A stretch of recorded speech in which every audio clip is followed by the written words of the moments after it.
I really find this one mind-boggling. The National Disaster Fund Committee, the tenure expired in September 2023, and it was only in June of this year, a month ago, that a new committee was established. And the reason I find it mind-boggling, we have had weather events. We had, before Melissa, we had Beryl. We have had a lot of near misses.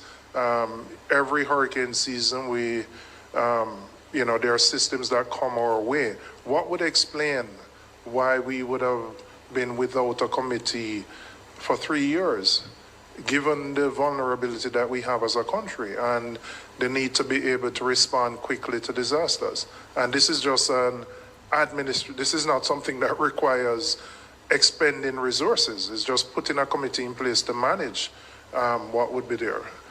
Are you in a position to indicate why that would have been so? Chair, I am not in a position to indicate why that gap was filled. Once the ODPEM came within my purview and I was aware that there was this gap, we worked very closely with the Ministry of Finance and the Public Service to get the fund committee in place, and the committee is now functional. Can you indicate them? I don't know if the membership has been said publicly, but could you indicate the membership of that committee and who it reports to? Huh? It is what, sorry? I know, well, I don't know, but if you could indicate for us, please. Did you want broad positions or the exact names that are in place now? Well, or the positions. I mean, who chairs the committee, for example? So the committee is chaired by the finance director of the Office of Disaster Preparedness and Emergency Management. Okay. I sit on the committee. So in terms of the act, the act speaks to the finance director of the office, the permanent secretary and the minister responsible. I sit on it as well. 2 members appointed from a panel of 6 chartered accountants nominated by the Institute of Chartered Accountants of Jamaica. 2 persons from the public sector appearing to the minister to have suitable experience in the management of similar funds, 1 being an officer of the ministry responsible for finance, and not more than 5 other persons appearing to the minister to have such knowledge, skills, and experience. I think it would be important. I mean, you have read the act, I think, for public confidence, for those names to be known. It would have been approved by Cabinet in June. I mean, normally Cabinet notes come to Parliament. I don't recall seeing that particular one, but again, given the impact of Melissa on the country, our vulnerability as a nation to natural disasters, it's important that the public knows who those persons are. I am in possession of that information. Chair, you would like me to put it on record now? Sure, please, yes. Okay, so Ms. Nikita Dobbs, who is the Director of Finance of the Office of Disaster Preparedness, is the chairperson. Mr. Diego Thomas, the Deputy Chairperson. Myself, Permanent Secretary, as a member. Mrs. Anisha Gordon-McFarlane is a member. Mr. Tafari Burry, he's the Principal Financial Officer in the Office of the Prime Minister, is a member. Mr. Jason Anderson, Honorable Patrick Hilton, OJ, CD, Miss Sherry-Ann Johnson-Hilton, Mrs. Beverly Williamson, Miss Sandra Johnson, constitute the members' chair. And as I said, it's chaired by the Director of Finance from the ODPEM. And has the committee met? Yes, sir. Okay. And in terms of the broad responsibilities of the committee, is it to manage the funds that are in the National Disaster Fund and determine how those funds are deployed? The committee manages the funds by way of getting authorization from the Ministry of Finance and the Public Service. So the committee will from time to time meet, make decisions about what could be done and what amounts of funds would be required. but the act requires that the Ministry of Finance and the Public Service actually authorizes the... So you would make a recommendation A to the recommendation financial would be made to the secretary. Ministry of Finance. Right. And then when they agree to a sum, then that is executed by the Office of Disaster Preparedness with oversight by the committee. Okay. Blessed is the man that walketh not in the counsel of the ungodly, nor standeth in the ways of sinners, nor sitteth in the seat of the scornful. But his delight is in the law of the Lord, and in his law do we meditate day and night. For we shall be like trees planted by the rivers of water, that bringeth forth our fruit in our season. Our leaves shall not wither, and whatsoever we do shall prosper. Welcome to the Colin Bell Show for this Saturday morning, the 25th day of July. We are in the second half of 2026. And I called a virgin of mine phone sometime this week, and I heard Christmas carol. Start racing up. But him say quotes of Christmas in July. I say go. Yes. Time waits on no man, whether you're rich or poor. Yeah, time waits on no man. Good morning and welcome to everybody in the chat room. Early morning to all Portland Spice subscribers, Portland Spice followers, likers, lovers, and Portland Spice haters, because there are some haters that watch the channel. They don't miss a show. Looking for mistakes, looking for errors, looking if we're going to say anything that is not true, that they can come out and spank us. They can't find anything, so we realize that they are trying to challenge us, but without numbers. And we are happy for the challenge. You know, I just love a challenge. Good morning to all the listeners on Mastercat Radio at Zeno FM, Portmore, for sure. Good morning, Mastercat, big up yourself. And just want to remind the listeners on Mastercat Radio that the views expressed on the Colin Bell Show are not necessarily those of Mastercat and the team at Mastercat Radio. Yeah? So don't hold them for nothing what we say over here. Portland Spice TV is an independent YouTube channel. Independent. Yes? The host, however, is a member and a high-ranking member of the People's National Party. And we have never hid our affiliation with the PNP. But the program is not a PNP program. I am not broadcasting on behalf of the PNP. No time. I shared a lot of views that the PNP share, and as I said, I am a high-ranking member. But nobody not tell Shaka Fame what to say when we sit down in front of this microphone. When we sit down in front of this microphone, we are powered by the blood of Jesus Christ. And we ask for the guidance from Jesus Christ.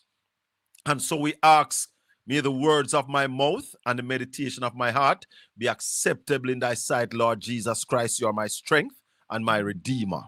I have never claimed to be balanced. Never. What we claim is truth. Just the truth. When you try to be balanced, you become a hypocrite. Big time hypocrite. We speak the truth no matter whichever side it falls on. That's our thing. We played a clip earlier. Oh, we're going to be joined by Miranda Wellington. We're going to join by her this morning. But we played a clip earlier from the PAC. And we want to play another clip. And we have 3 clips from the PAC that we want to play. Here's the second one. If you can pause for a second. Can you tell me who currently owns that website, the Support Jamaica website? I know it would have been created by a private developer on behalf of the government, but what's the current status of it? So the private developer still owns the website. The agreement is an SAS, and forgive me if I forgot the meaning of it, but primarily it is they develop the website and then offer us the service. So we have 1 year's free service to the port. Do of we have a Timbuktu. formal agreement with We that? do have a formal agreement in place. In the initial phases of it, for the rapid development and deployment of the website, yes, there wasn't the necessary agreement in place, but we had subsequently regained on that and caused for an agreement to be signed governing that website and its mechanisms. Does the, I saw where you said the 8 non-ODPM users.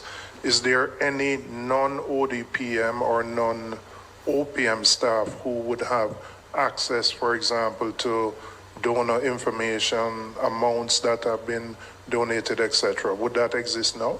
At the current moment, only 2 such persons from the AG's chambers.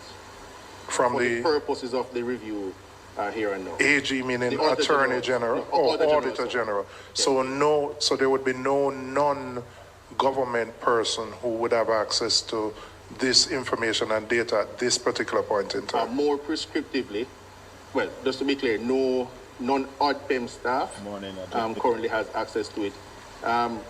Conceivably, however, the actual developers of the website will have access to the backend because they still own the website. So their approved staff would also have some access to the website. So Because any would changes to the website modality in terms of new information, which needs to be put up in terms of updates and so on, they are also able to treat with that for us. Well, what I'm getting at is really the data, not so much the technical side of it, but I mean, you'd appreciate there would be fairly confidential information from individuals, companies. Ease out. Ease out. Because he got to get at this, Very, very eager. Why would the government not own the Support Jamaica website? Why would the government not pay somebody to build that website for the government of Jamaica? I find it strange. And it brings me back to Market Me. Market Me. And Jamaica Move, which was not owned by the government.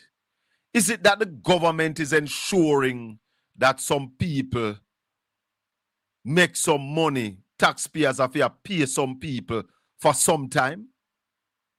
I don't understand this. I would expect that we would pay somebody to build a website, or the government should have people with the technical skills to build a website for the government. Somebody else owns the website, and after a year, we're going to have to start paying to use it. Coming out of a disaster. Did you all listen to the first clip where the disaster committee from 2023 was not in place? What kind of government we have running Jamaica? You see, this government has shown that they are unable to walk and chew gum and hold hand and kick stone all at the same time. It is evident that the government can't do more than one thing at a time. What a caca. One something at a time. Listen this again. The Support Jamaica website. I know it would have been created by a private developer on behalf of the government, but what's the current? Hold on, come back. If you can pause for a second. Yes. Can you tell me who currently owns that website? The Support Jamaica website. I know it would have been created by a private developer on behalf of the government, but what's the current status of it? So the private developer still owns the website. The agreement is an SAS, and forgive me if I forgot the meaning of it, but primarily it is they develop the website and then offer us the service. So we have 1 year's free service to the port. Do we have a formal agreement We with do that? have a formal agreement in place. In the initial phases of it, for the rapid development and deployment of the website, yes, there wasn't the necessary agreement in place, but we had subsequently regained on that and caused for an agreement to be signed governing that website and its mechanisms. Does the, I saw where you I would have loved to see that agreement. Because you hear him say? At the beginning, we had no agreement, you know. It's after, then them go in an agreement. Now, when somebody builds something, own it, and it starts use, them have the advantage in negotiating any agreement, you know. What kind of government is this? They're not even learning from the mistake, or they don't care. Morning, government man. Mr. Bell, Government man, morning, uncle. morning, man. I called this morning very, very upset with you, man. With me? You're lucky. You let me down, man. You're lucky. How am I let you down with now? Hello? Yes, may I listen to you? The last time I talked to you and I have a discussion, and I say to you, Mr. Bell, man, your words come back to haunt you. And you love, make I finish the point, make I finish, because you get a chance while I were not on the program. You clearly, if you didn't understand what I mean, you should have asked me what you mean when you say, Nebby, that. Hello? Yes, man. May I listen to you? I'm guessing at the guest room, so hurry up. You clearly should have said to me, what you mean, nephew, when you say that, man, your words come back to haunt you, and give me a chance to explain what I mean. All right. Tell you what. Lower paid. Tell you what. My guest is in the guest room. She don't have a long time. Okay. She don't have a long time. Yes, so so let me speak to this. And you're gonna love this lady when you see her. Let me speak to her, and then after I speak to her, then you come back and we can trash out what you want to talk about. But ladies before men. No. All right, cool. I told your listeners and viewers that we're going to be speaking to Dr. Miranda Wellington, and she ran in the general election down there in St. Elizabeth against Floyd Green. And here she is. Good morning, my comrade. May I call you comrade? Because I never hide from the people who I am. It's such a pleasure to be on with you this morning. Hi, Colin. It's so good to see you. I'm if I tell you, say good to see you. How are you? I'm good. I'm here in the heat. The entire Jamaica is supposed to be feeling some serious pressure and feeling some serious heat. So but I want to say good morning to all the there. listeners and viewers this morning too. Thank you for having me. Beautiful. What is happening with your people down there in St. Elizabeth? Talk to us about that first. Well, it's been 9 months later since Hurricane Melissa. And, the unfortunate thing is that if you're not constantly in the media, people don't remember what you've been through. And, we have this tendency about the 9-day wonder. Yes. And that's the reality of life. People move on.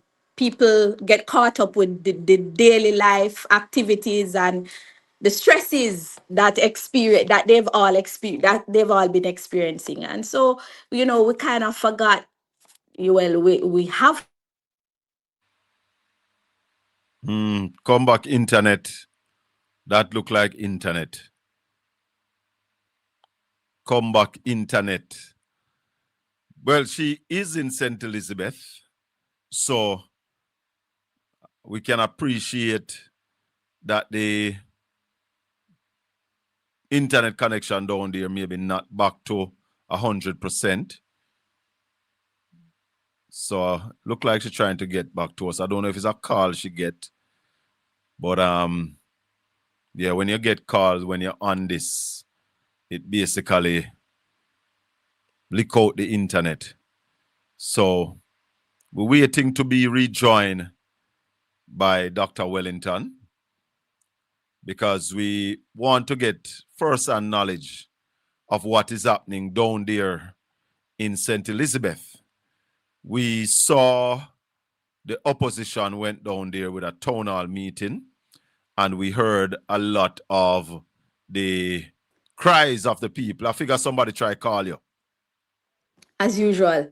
Yes. So let me just quickly continue and share that though the rest of Jamaica has moved on, the people of St. Elizabeth, Westmoreland, Hanover, and parts of St. James were still struggling, especially those who don't have the means to just pick up the pieces or the resources to, fix back their homes, fix back their businesses.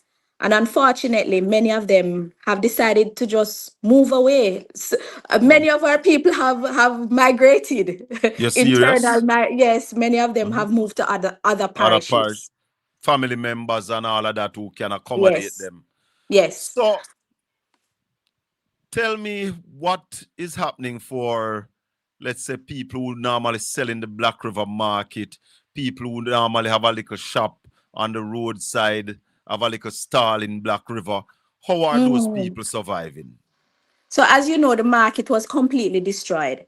Even though there has been effort to clean up the town in Black River, and it's movable now. You can navigate through the streets, and there are areas that have been cleaned up.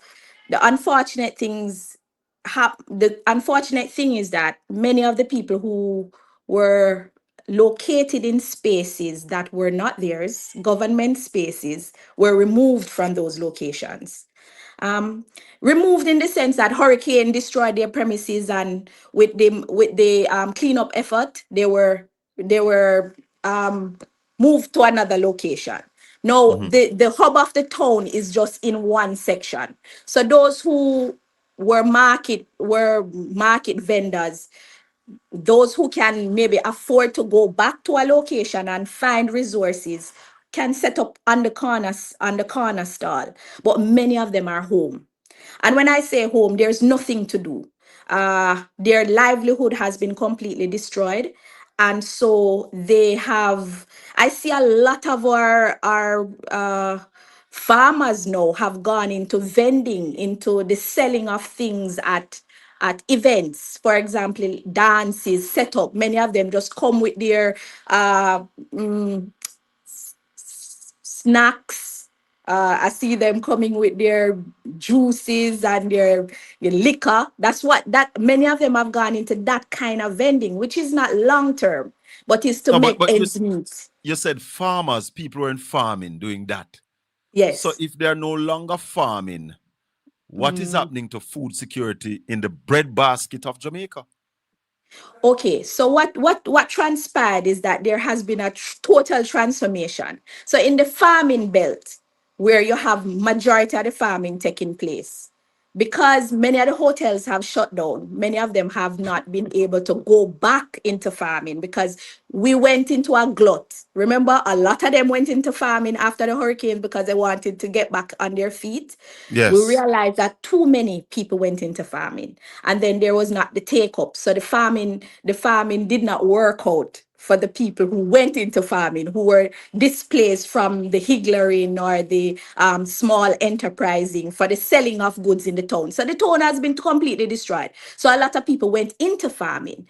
Now, after that didn't work out, because farming is not something that you produce. You have to have sale for your product. So And so then hold on, Dr. Wellington.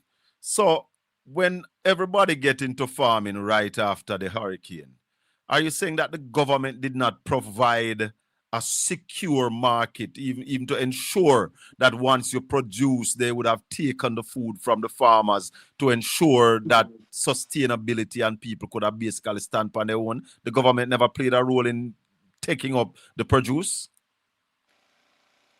okay, let me clarify for your viewers. So you have three different areas that farm. You have tree crops, which is in Brompton area. Most of those tree crops were destroyed. So Brompton was severely affected by the hurricane. Most of their crops, most of their tree crops were destroyed. So that kind of farming was no longer available. For And when you say example, tree crop, tell the listeners what exactly you're talking about. akis, uh, cashew, uh, pimento, uh, uh, anything that grows on trees. So Right. tree cropping. So that kind of farming, those trees were completely destroyed. So that type of farming is no longer available to the Brompton farmers. So they are displaced. Many of them have nowhere to go and no means by which to earn a living. So they started coming over on the south side, some of them, and went into land cropping, for example, melon, scallion, thyme. So Cash there crop. was cash crop. So those kind of farmers could not withstand the long term of holding firm in that kind of situation. So they basically were sent back to Brompton.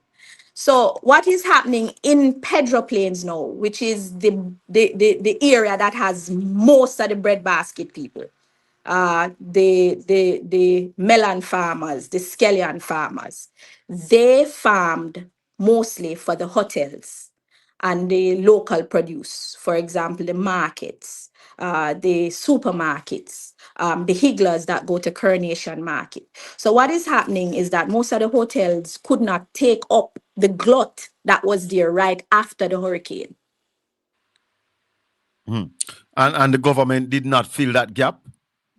No, I don't think the government even was equipped to deal with that because I don't think they even understood. Because, many of the farmers don't even understand that RADA plays a role in understanding how many crops are produced, the quantity of the crops that are produced, and then supposed to provide that kind of direction in how to get the crops sold. But I don't think that level of organization is available at RADA right now because most people just go to RADA to get help, and most of the So, help.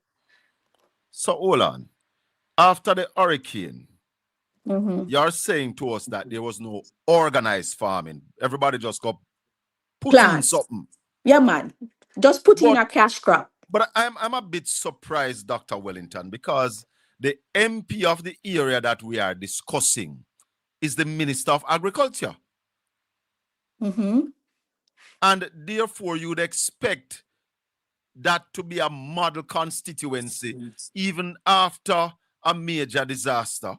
Getting back the farmers in the farm would have been well organized and plans in place that when they produce, they would not have to suffer. Even if the government would have buy it and give it away. Even if the government would have buy it and send it to schools, send it to hospitals, all of that kind of stuff. You would imagine that would happen. What are you saying to us? The MP. Well, the need for government intervention was extremely high in housing, extremely high in providing resources for people who were, without homes, without the availability to provide for themselves. So it's not just farming.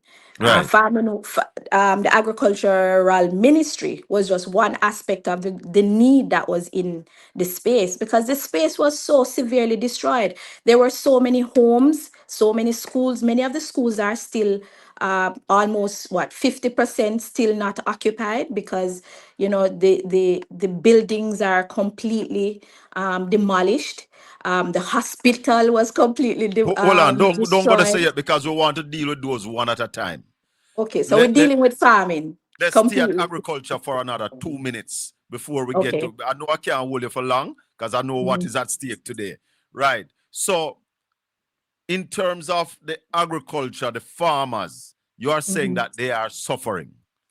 Yes, what is happening now is a severe drought is on the onset. Where we deal with it perennially, annually. Almost every year we deal with drought during this period of time. So what is happening now is that half of the parish gets rain and half doesn't. The half is the southern side. So the southern side is experiencing severe drought conditions now. What is happening is trucking of water is the main source by which farmers use to provide water for their crops. What is happening now is that NIC, which is National Irrigation Commission, provides water trucking services to farmers. However, there are still not enough trucks because these trucks supply the entire St. Elizabeth. So you may have a small number of trucks with an infinite number of farmers who need water at this time. And the cost for water is extremely So high the to farmers have to truck pay for the water. water? Yes, NIC does provide trucking water at a minimal cost, but for you to get a truck to your farm, maybe takes up to a month before you can Oh, get a God truck. Almighty. Then everything not dead before that? Exactly. So the farmers rely heavily on private truckers to go to their farms. Now that is a serious issue happening because one maybe 3,000 gallon is costing them maybe all $12,000 dependent on the distance. So if Whoa. you're far from the loading bay, the loading Whoa. bay might be in Pedro Plains or might be in Hounslow, and those areas, the service within those areas, and they're still at a high cost, like $6,000. But if you go outside of the farming, the irrigation zone, it rises to 12 to 15, in excess to $20,000. And Whoa. if you have an acreage of about say for example, two acres of melon, you need all maybe 10 truckloads of water per week. So God you Almighty. can imagine the cost it is Hey, to go into tell her. farming. It don't No. take boy to farm. No, I have a little understanding. I used to raise some chicken at about 10,000 when we start off with chuck water, Mhm, 50,000 for your load. And when the farm mhm. is full with 10,000 chicken that can't serve you for a week, I had to close it down. So I have a Yes. little understanding of that chuck in a water. It's serious. But Mhm. So it's like they're taking a battering on both ends. So wow. having gone through Beryl, and we don't forget Beryl, please don't forget Beryl, No, not at all. because we were severely affected by Beryl. Many farms destroyed. Then we went straight into Melissa, and then now we're back into a drought period now. So the St. Elizabeth farmers have been getting severe battering, and we're making an appeal to the government to even reduce, well, see if we can get some more available trucks to truck water to these areas, government assistance to the local leaders. For example, the councillors, they have not gotten a significant amount of allocation to increase trucking water. And even when we're begging for farmers, we're also begging for the household Well, users, yeah, I was because just about to ask you about portable water. yes, portable water has been affected also because we draw from the same wells, because it's the same wells that provide the irrigation water, it's the same wells that provide the domestic water, it's the same wells. So the wells Mhm. pump in the day for the irrigation, and it pumps at night for the domestic source. So what you find is that the well capacity will become low when it is a drought period. So everybody is affected. So the domestic user can't get no water, and the farmers can't get any water. So especially in this belt of St. Elizabeth, we're appealing to the government to provide some additional allocation for water resource to our local leaders, and even I mean I beg for the government for help the people them, because regardless if I'm PNP or regardless if you're a JLP, we use water. Water is life. I'm begging for the people to get some additional water resource Let to help them. let me move quickly with a list of questions I have for you. We are in the hurricane season.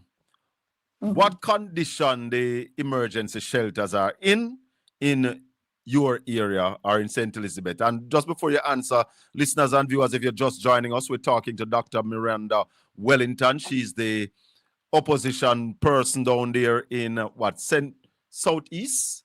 Southwest. Southwest St. Elizabeth. And And I go ahead. she ran in the last general election. So I just give her that title as the opposition spokesperson down there. I like how you're giving me a title, But but but I understand. seriously, yeah, the emergency shelters, we are in the hurricane season. What position are those Condition. in? What condition are those in right now?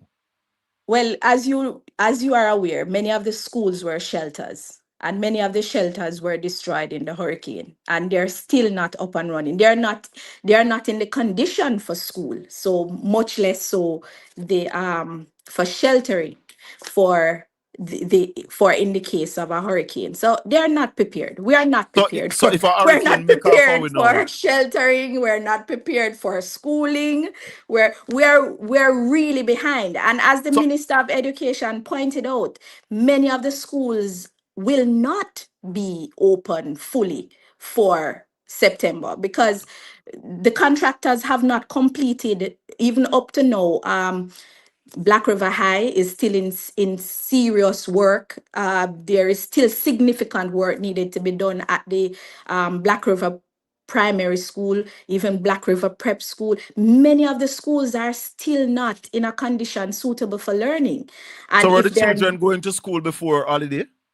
no, many of them were still on shift. Many of them were still on shift. Black River was still on shift. Brom Primary, Brompton Primary, Black River Primary was still on shift. So they were going in based on 3 days on, 3 days off, vice versa, based on the conditions in which they could allow. And I'm very sad to say that these things were not highlighted during the period because everybody got caught up with their lives. Everybody Mhm. forgot that we still were battling the after effects, the post Of Hurricane Beryl, Melissa, Beryl and Melissa. So these because structures are not in a condition. some of the people did not even recover from Beryl before they were hit by Melissa. Right. So Many of them. how confident are you that the schools will be up and running September morning? Well, whether the schools are up and running, school will be reopened. That is how government operates. School will be open, whether school Mhm. is up and running. And school administrators will tell you that they will make things happen regardless of the circumstances, but they're under severe pressure because, as you know, when school reopens, you are not able to function without your amenities being in a condition conducive to learning, especially the classroom. And many of our children are still in homes without roofs. Many of our children are still displaced. So even when school is open, parents are struggling to get them into school because the home condition is just not available because they're displaced in many different locations because the homes. I want to make a special appeal too. On Wednesday, we had a town hall meeting in Black River, and we had a lot of residents coming out from Black River and Brompton because people keep forgetting that Brompton is so much a part of Black River, and Black River is on the news a lot because it's the parish capital and it was severely destroyed. But what was noted was many of the people who were registered under the roofs program have not received the benefits that were allocated to them, whether they were given texts, but when they go to the hardware stores, what happened is that they are still awaiting the allocations. The hardwares either don't have the available resources and they are still waiting to get these resources to fix back their homes, or they still have not gotten a text to say you have been approved, you will be given assistance. What we are doing is we're making a special appeal asking the government to reopen the roofs program because there are still many hundreds of people still without roofs in Newtown, in Sillington, in Hodgesland, and I am going from one issue to another. Yes. There are still communities inundated, meaning we cannot get to these communities because the roads What? are yes, the roads are blocked. In a community called Hodgesland, it's right on the hillside. It's very far up in the hills. When the trucks are trying to get up there with the marl and the cement and any form of materials to help the people with their roofs, the trucks are falling off the road because the road have broken away. The road is inundated, meaning they can't pass the gully areas, they can't go around the bends because the roads are restrictive because of the conditions in which they're at. So I'm making a special appeal to a place called Greentown in Pedro Plains. That entire area is blocked off. You have to enter from a different location to get to that community. And the road is completely destroyed. And Hodges Land, those two communities, I think in the hurricane, they use helicopters to get to Hodges Land, to get to the Mhm. community. And since then, the most of the people are walking by foot to get to that community in So how many particular. other people are still living there? How many of them migrate? What we find is that many of the people with children, they have moved out. But the ones who are able to maintain themselves, they are still living up there. But the ones with children, it's hard to get taxi service and to get even resources to help their children. So I'm making a So special and appeal. all these areas are the areas that you wanted to represent. Yes, I was the candidate So it in means that all Southwest. these areas, Yeah, the member of Minister of Parliament. Agriculture Floyd Green is the member of Parliament.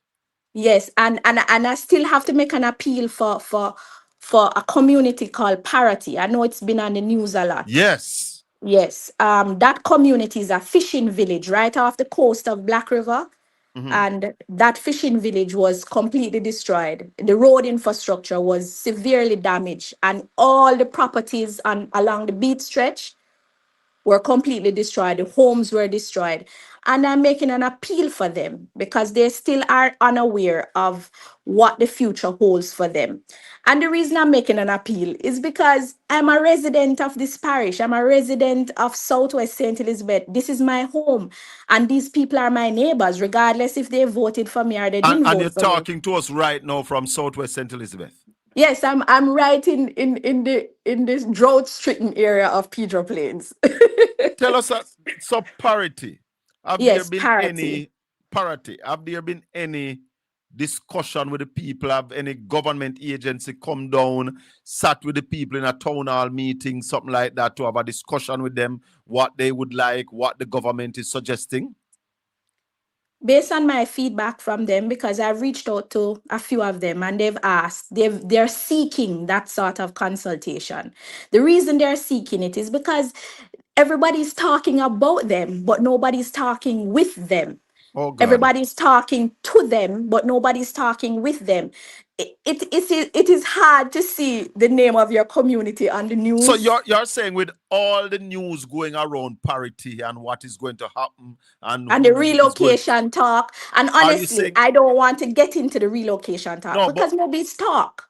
right, But so that's why I'm saying to date, no government agency has gone in the community, met with the people to even give them an assurance that this is not so, or yes, this is so, or we are thinking about X or Y. Nothing. no, based on what I'm hearing from them, they have not had a consultation with them. They have had visits and few people have gathered around their visits, but there has been no community engagement. There has been no consultation. And because we tend to forget, even as government officials, and even I'm not a government official, but sometimes, unfortunately, when you're in leadership positions, you tend to speak out of turn. You cannot speak for people if the people have not given you that authority. You cannot make announcements about people's future and you do not consult with them. That is disingenuous, and that is inhumane to a big degree, because I cannot be told that my home is this place for forever, and there's thought that you're going to move me, and nobody, no government agency, no grouping have called a meeting with the communities involved and discuss with you what the possibilities are, and that is critical. But what I hear is that that is going to happen soon now, because A town maybe hall meeting, a town hall meeting took place Wednesday, so we got to yes, get I into it hear. now. But Let's I talk. also hear there was a tour by the head of NARA. So Oh, I you hear mean the head of the child agency? I don't know about that. But there Well, I saw somebody from St. Elizabeth saying how you want an infant to do reconstruction. Nara is an infant. I mean, they're just building out. So I still have issues with Nara, but let's not get into that. we must talk about health before I let you go. Your health facilities, how are those? Well, to be fair, there has been significant work done on our clinics. So at least the clinics are, which are the primary healthcare resources, they have had upgrades recently, the ones in Pedro Plains, and I see a lot of work being done at the Black River Hospital. You know, the infrastructural work is just one aspect of healthcare, Yes. because the internal aspect is also important. So as we strive to improve the physical structure of locations, we have to improve the service that we provide, and also the resources that we provide at these facilities. So that's the most I can speak on that, because I am not personally affair with what's happening at the health institutions, but I see work being done at the Black River Hospital, because that was completely destroyed. So I Right. must give commendation to them moving rapidly on getting the hospitals up and running, and the clinics have been improving. The quality of the facilities have improved in Pedro Plains and in Newell. Do you have any information if there's any engagement with the youth of your area and what is going to happen for them? Well, somebody call her again and she get knocked off. But I know she have to go as well. I know she don't have much time. So if she do come back, it wouldn't be more than a few minutes or two, a minute or two, just to give her a chance to wrap up, because I know that she have an engagement this morning and therefore we can't keep her any longer. So we were talking to Dr. Miranda Wellington. She was the PNP standard bearer for Southwest St. Elizabeth. She was up against Floyd Green in the last general election, and we are hearing issues after issues in that area. All right, so she's back with us. So, yeah, just tell us about engagement with the youth, and then if there's anything that you want to say before you leave us this morning. uh, as we know, oftentimes the youths are the ones that are neglected, because, they are the ones who are left by the wayside, because you may not be able to have the kind of engagement, because you don't have the structures involved in getting them activated again after such a major catastrophe. Unfortunately, that is the recipe for delinquent behavior, and that is what leads to some of the criminal activities, because the youths are not engaged, and they are the ones who most likely get caught up in trying to provide for themselves in not the best way possible. I must say that to be fair, there has been there to my knowledge, there hasn't been any form of engagement with the youth. And that's sad to say, because we have to evolve beyond just providing the necessary resource to get back the institutions up and running, but we have to seek the youth and engage them in being positively productive in the society. Our community centers are key in getting our youths engaged again, especially having been displaced. Because what you find now is that our youths are out of school. Many of them did not go back after the hurricanes, and many of them in homes that have been destroyed. So they are the ones who are most vulnerable. But if our community centers were equipped with the kind of engagement that could bring them in, find training facilities, find engaging activities for them, then you could capture a few of them outside of just the learning institutions. Because when we talk about the youths, people always talk about schools. Schools are not the only place where we engage youths, because many of the youths are on the corner. Many of the youths are in the shops and the bars, unfortunately. Many of our youths are just not in places that are positively enhancing. So I think that, we have to find a way to develop the social aspect of our communities. And one such way is to get our community centers back up and running. That was one of my platforms that I spoke about incessantly during the campaign. The community centers, places, green spaces where people can do social activities, play sports, get people activated. That is critical to even mental health, because after having that hurricane, after having that kind of social destruction in our communities, where else, where do our youths go, where do our people go to get their minds off the pressure and the stresses that are happening? And so if you don't get back these social spaces back up and running in a more organized fashion, not just somebody donating a ball, not just somebody donating a net, or somebody keeping a night football. It has to be a more organized effort. And we're making an appeal. A lot of our youths are having mental challenges. Many of them are turning to marijuana. Many of them are using that kind of negative impact to affect other youths, bringing them the biking. Oh my goodness. Many of them are just distant from their families because of the hurricanes, and other factors too. But we're saying, making an appeal, we have to get our green spaces back. We have to get our community centers back and running and engaging organized activities in these. So that is my 2 cents on trying to get back our youths engaged after this post Melissa hurricane. And I know you have a long trip. Anything you want to say to my listeners and viewers finally? The only thing I would love to say is that it has been hard to engage our people who primarily think green or orange. I experienced a hurricane that never had any color. I experienced uh, I experience trauma from my neighbors. I experience stresses and pressures that never had any color.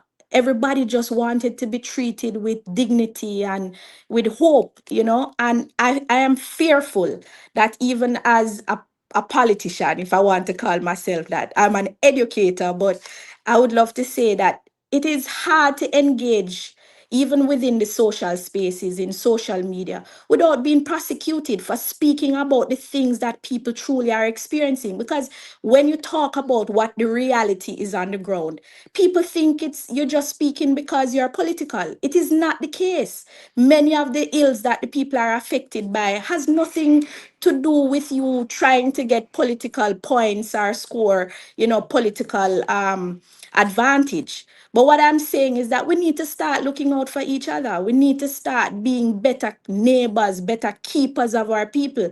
Because not because you're living a better life, mean everybody's living a better life. Many people are suffering. And especially after that, Melissa, I'm telling you, St. Elizabeth and Westmoreland is not the same. We are not the breadbasket anymore. And I'm not afraid to say that.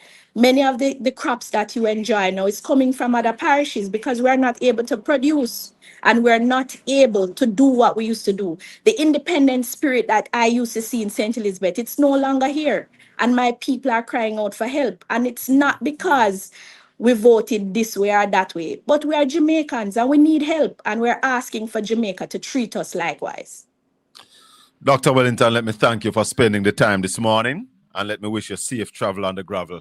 Have yourself a wonderful Sabbath and have a good 2 days. No. Blessings. Thank you Blessings very and much. bye to all your listeners. Have a All right, blessed day. blessings. Dr. Miranda Wellington, bless you. Caller morning, welcome to the Colin Bell Show. We're live on Portland Spice TV and on Master Cat Radio at Zeno FM. If you have not yet subscribed to the channel, please subscribe, like, and share. Give the video a thumbs up for me now, please. Thanks, everybody. And let me thank Dr. Wellington for spending the time with us this morning. Go ahead, caller. Colin, I'm calling you blindly because I didn't really look at your show, so I'm calling you blindly. Is that okay? Okay, yeah, man. Yeah, I want to get back on this road building problem where you have people who get in jobs because of their political credential and they don't have no knowledge about how to build a road. And these are major roads. You know what I mean? And this is the tax money that they take out of our land tax, using to give these people who are not qualified to build roads. And once they put down the little mile and throw the little tar on it, and the rainfall, they wash off, and no accountability. That need to stop. That's the reason why I'm pushing for action lawsuit against these people. The people who give them the job and the people who do the job. Normally, when you build a road, you have to give some guarantee on the road building. Okay? I think You're that's supposed to when you give build a road. two. But hold on, Carla. Sorry? That is when you build a road, but I think that guarantee also is needed when you're going fix the road, when you're going patch the road too, because the patching is the worst thing. You patch it this morning and tomorrow evening the rain fall and that patch jump out. That also needs some guarantee. Yes, Colin. And the problem is, the problem is, these are all tax money that they said that we pay taxes to fix our road. And normally, most of the major roads that we drive on, you can't have people who just have because of the political credential. He go on the road and borrow a truck from his mate, and then next thing you know, he's a road builder, and he don't know the six principle of building a road. Much less, you know what I mean? And he must get in a contract. Colin, these things need to stop them. We need to have the taxpayers taking action lawsuit against the person who give them the job and the person who do the job. This must stop, Colin. Yeah, man. The Jamaican people need to get serious on these things, and we need to use the courts to deal with some of these issues. Yes, that's why I'm asking you to get somebody on to educate the public. Because normally, an action lawsuit is done by a group of people, not a one person. It's a group of people. Listen, it has been done in Jamaica, you know, Carla. It's not far-fetched. If you remember, just a couple months ago, the court ruled on the Dry Harbor Mountain. That was an action lawsuit, you know. Yeah. But, you know, so it has been done in Jamaica. You have people in Oak Pastures who have done one, I think, against JPS. So people have been doing it. No, I'm not saying I don't know, Colin. The point I'm saying that we need to educate the whole entire Jamaica public. And you know, see yourself as a JLP or PNP. You're a taxpayer, and you must get paid. You must be seeing result and your tax you're paying. You can't have people come do the dirty work and walk away with tax money, and then you walking in the exclude the language, the shit. One of the things I would want to say, but you said not PNP or GLP, but I think PNP and GLP should be front and center, because when you vote for a government, I think you should spend some time holding them accountable, because the fact that you vote for them, you have that authority to say, listen, man, I voted for you. I need accountability, and I'm going to hold you to that. Yeah? I agree, but you know, first we are Jamaicans. I mean, so yeah, man. Point, you know, of course. You know what I'm saying? But you know what I mean? You know what I mean? So but I agree with you. People see politics different because I vote for the side, anything they do them right. No, that is when you should stand up on your feet and say to them, listen, man, me put my X beside your symbol. I voted for you. You must now deliver for me. Well, yeah, I agree to a point. But we need to become Jamaican citizens. Yes, to protect after you put them there, you need to forget the party now and defend your country. That's why I can't stand some of the people on social media who say that they are out there to defend the government. You should be holding the government accountable. Yes, Colin. That's the point I'm driving at. Respect. You know, yeah, man. You know, we need to move away from the ignorance of the political corrupt people. You know what I'm saying? If I can put that word so right. You know? All right, we'll talk again. But I'm saying, Colin, before you hang up on me, Colin, please get somebody to educate the John public. Yeah, man, you know I'm going to try. I'm going to do that. These things need to stop, Colin. These things need to stop, mate. You know what I'm saying? All right, cool. You can't come on. All right, take care, mate. Respect. I am going to work on that. You've been asking for that. Morning, welcome to the Colin Bell Show. We're live on Portland Spice TV, where we speak governance, truth to power. Go ahead, caller. Caller, you're mute. Calling back again. Yes, sir. Go ahead. Good morning. Yeah, you're not hearing me? Yeah, man, I'm hearing you loud and clear. Yeah, so I was the one that called the other day and we were debating on the economy. But to the point that you're talking about a while ago, right? Mhm. That's why we must support the One Road Authority that is introduced by the government, because it is going to be more effective in repairing and quality control. What is the right? One Road Authority? So, Tell us, what is that? What is that? well, it is a bill that puts the construction and the maintenance of our roads under one authority. So it's not dissected and dismembered as it is now, right? Where you have one road is for municipal council and another road for the central government and all of that, which for me it is total nonsense, right? Because when I look in my community and I see a road paved and NWC comes to fix up some pipe and dig up that road, right? The road now just paved. So NWC help me here. Help me here. Mm-hmm. Mm-hmm. Right now, we have central government under NWA. They have one set of road.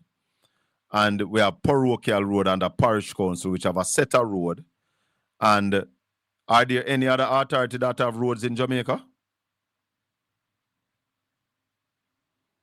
Caller?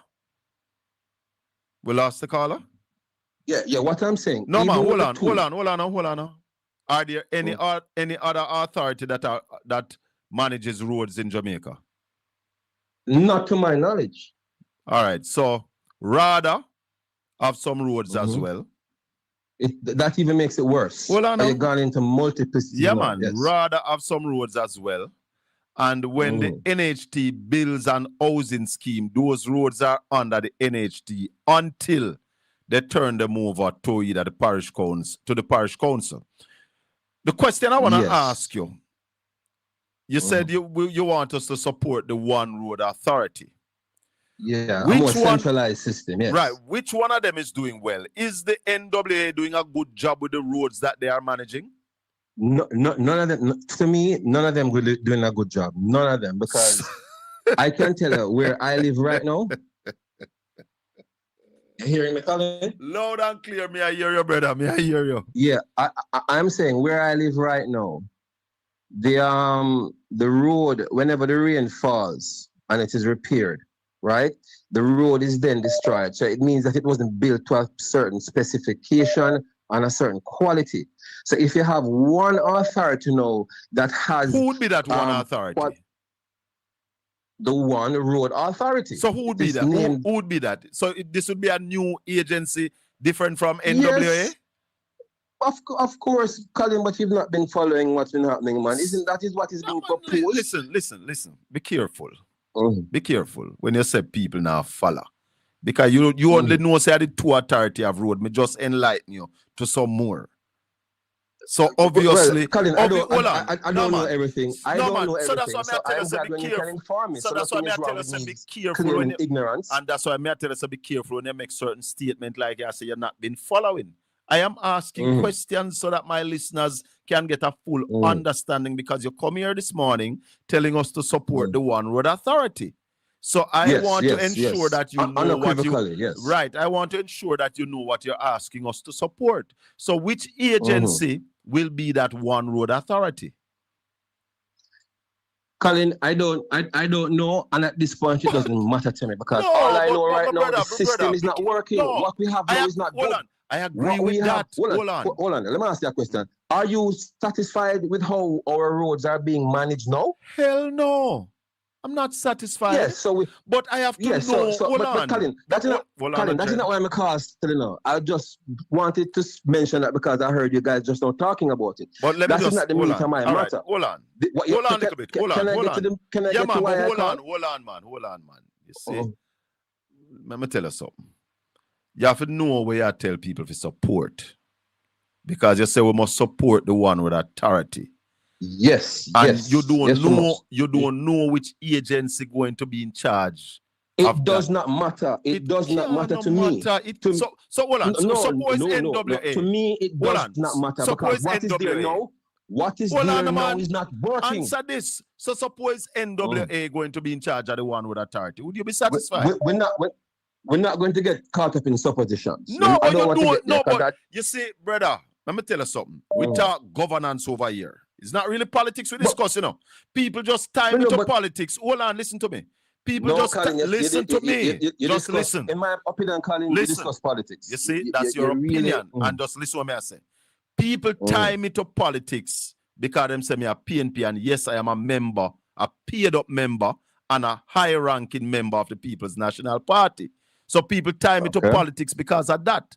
But I discuss governance because what I'm saying to you, I agree that neither the parish councils nor the NWA is doing a good job with our roads. But if you are telling us to support the one with authority, you must know which agency is going to be in charge of that one with authority. Because if it is going to be the NWCA, the NWA, that is going to be in charge of the one with authority, that in my view, don't worth the cents that they are being paid, much less the dollars, then I couldn't support the NWA in charge of a one road authority. Also, if you're going to come with a new agency to be in charge of one road authority, I would suggest that the government put them on some road, make us see them operate, build up them reputation before you hand over all the roads on the island to one agency. So it's governance me talk about, brother. I agree with you. You just come here, come tell we now, say, support where the GLP government say. And that you just come tell we, you know, and don't even know which agency it is going to be under. It's governance we discuss, brother. Go to the meat of the matter that you want to talk about now. All right. Colin, you would agree with me, Colin, that the leaked voice notes that came out of those two senior PNP members is deplorable. You would agree with that? Who are those two senior PNP members? We don't know yet, but that's not the question. When I ask you a question, you cannot answer with a question. But hold on. The question, Colin, the question is the leaked voice note, right? That came out of those two high-ranking PNP members. You would agree that if it is authentic, it would be deplorable. You remember what you just said to me like about 2 minutes ago, or maybe 90 seconds ago? We can't deal with supposition. You just said that to me, you know. And I want to say to you, hold on, Colin. We have several credible media outlets who have reported on this. We have the government of Jamaica who have commented on this. And to date, we have not gotten a response from the People's National Party. So as it stands now, it is factual. And all I am saying to you is, if it is factual, Colin, would you agree that it is deplorable and those two members must not serve in any leadership capacity in Jamaica again? All right. Because let me answer you. Man. You don't ask. So what? You're asking the question and answering it yourself. Go ahead, answer it yourself. Go ahead. No, man. Go ahead. Answer it yourself. You ask a question and you want to answer it yourself. Go ahead. No, man. I let me step back. So to the original question, let me just say, deplorable or not deplorable? You said to me the leak voice note. I ask you, who are the two members? You said you don't know. Am I correct? But how are you asking me? How are you answering the question with a question? How are you answering the question with a question? That is not how you do an interview. General. I asked you a question and you are going to ask me a question. No, but if you say they are leaked voice note, don't you think the authenticity of these voice notes is important? All right. Yes. Therefore, but you didn't answer the premise of my question, Mr. Bell. No. But we're not going at it. You just told me 2 minutes ago that we can't deal with supposition. And if unfactual, no work. Is either they are factual or not. Now, the fact that you don't know who are these people in the voice note, how are we going to look at them and say that they are factual? In terms of media house carrying them, one of the media house that carried is a GLP propaganda harm. The next one, your political party, Desmond Mackenzie, draw them through the coal the other day that them carry, them put people house, span, whatever. So not because somebody carry a voice note means that it is from a member of the People's National Party. Now, don't get me wrong. I am not saying it's not, and I am not saying it is. Until the people are identified. Then we can discuss it. Hold on. Then we can discuss it. No, I'm not saying you can't discuss it. You can discuss it. But hear what me I say. Until the people are identified, and I know that, yes, these are people from the PNP, then I can say, because I think one of the voice notes say something about Nara, and if the thing them come to the parish council may install them. Yes, right. They're going to use delay tactics. And him never said they are going to. The voice note said we could. Oh no, him said they have used delay tactics in the past. They have. That's what it said. I have to go back and listen to it, because what I heard is that the discussion was going, and he's saying that why them go around the parish council, because them could have said if they think them come to the parish council, we could have delayed them. I didn't hear him say that they have done it. As if to suggest that it is something that they do. No. They have done before. No. Me not say wait suggest. Me I say what the thing say. So what the person said is that why them are putting the step-in clause, because them want to say if it come to the parish council, we could have stalled it. Right? That's what I heard. No, it never, when me hear, it never say, if it come, we are going to stall it. It was saying that the step-in clause was made to go around the parish council, because them would have said, if it come to the parish council, then maybe we could have installed it. So, I can't that is what you have extrapolated from it? No, that's what I heard. That's what I heard. I'm going to urge you to go back and listen to the tape again. I could do that. But my brother, because I don't want to. If you are saying because of that, people should not serve again. But Colin, hold on. What it is implying, Colin, what they are implying is that this is what they're implying. We are willing to have our constituents suffer. That's not right? what it. And listen to me, brother. Listen to me. What did the voice note say? You tell me where you hear. Don't interpret. Hold on, man. We don't want you interpret it.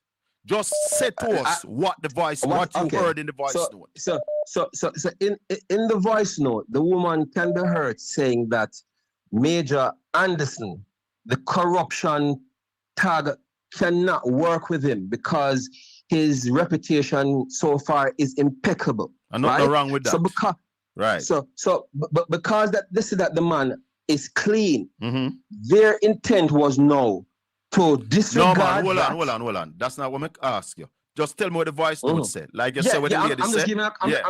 No, man, I don't want an interpretation. I want you to try and quote them verbatim. What I'm saying, I cannot give it to you verbatim because I have to paraphrase it. All right, so I go and find it. I cannot give it to you word for word. All right, so I go and find it and play it. I'm going to find it. I'm going to do my best to find it and play it. All right, give thanks. But let's go to the essence. I can't keep you no longer, man. Call me.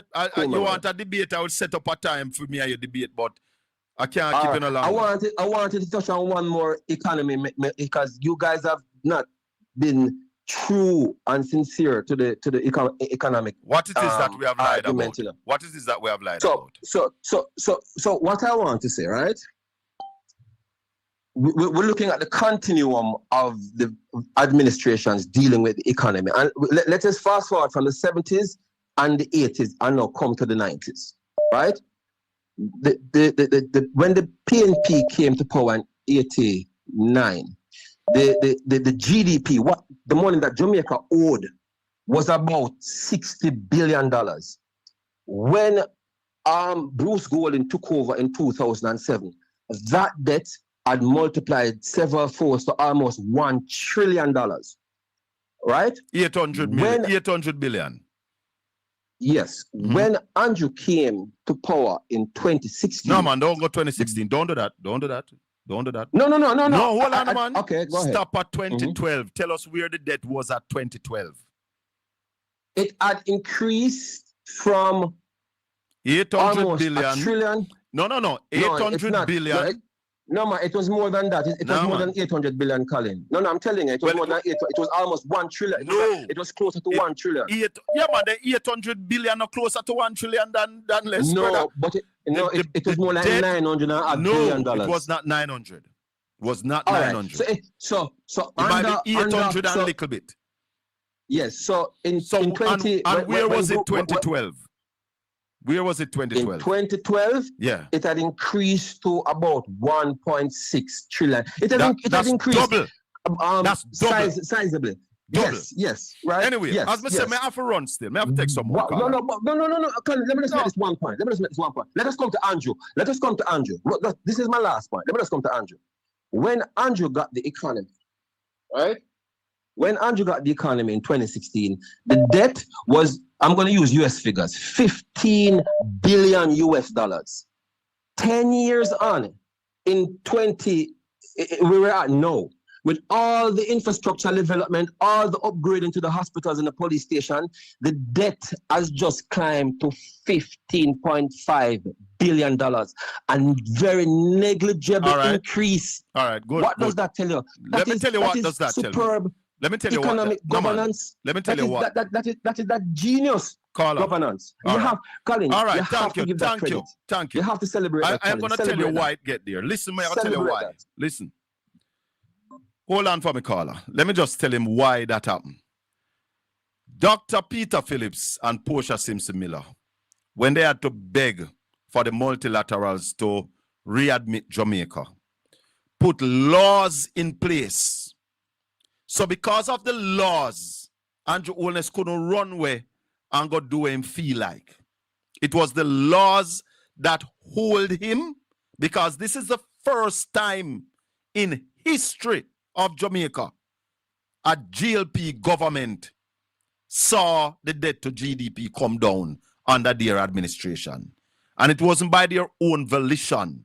It was by the laws that was put in place by the Portia Simpson Miller-led administration, that what happened under Bruce Golding would never happen again in Jamaica. So there's no kudos to Andrew Holness for the fiscal discipline that was put in place. All those fiscal measures was implemented under PNP-led administration. Go ahead, caller. Good morning, Mr. Bill. Morning, sir. First time on your program. Oh, thanks for calling. Happy to have you. Yeah, man. Yeah, man. Big up yourself, Mr. Rasta. Yeah, man, we're listening to you. Go ahead. Hello? Yeah, that call a little while.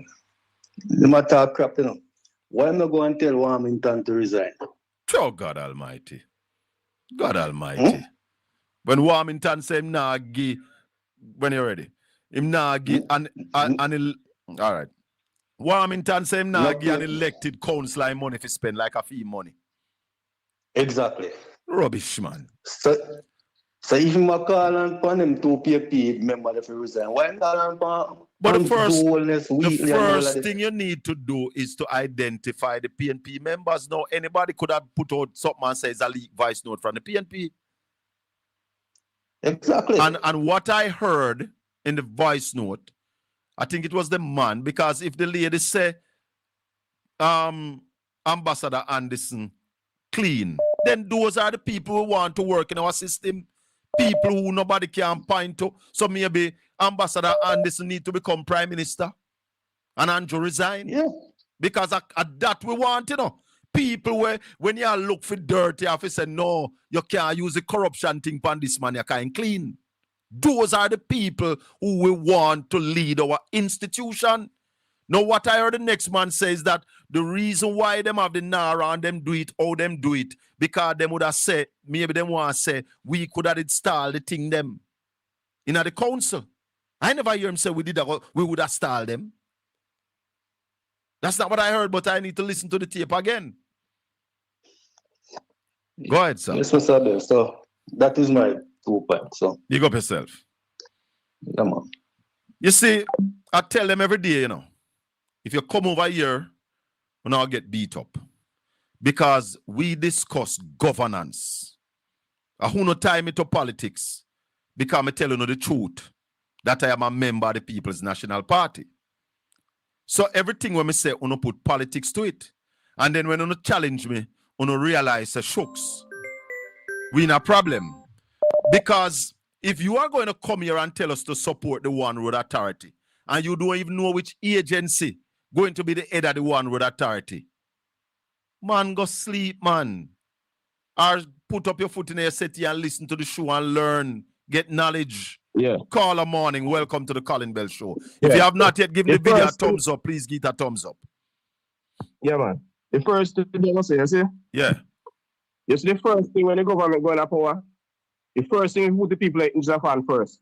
It's not all about pass, for instance, the test for the money and everything, but what about the interest of the people them? And the people are going to represent, you're going to pass test about money.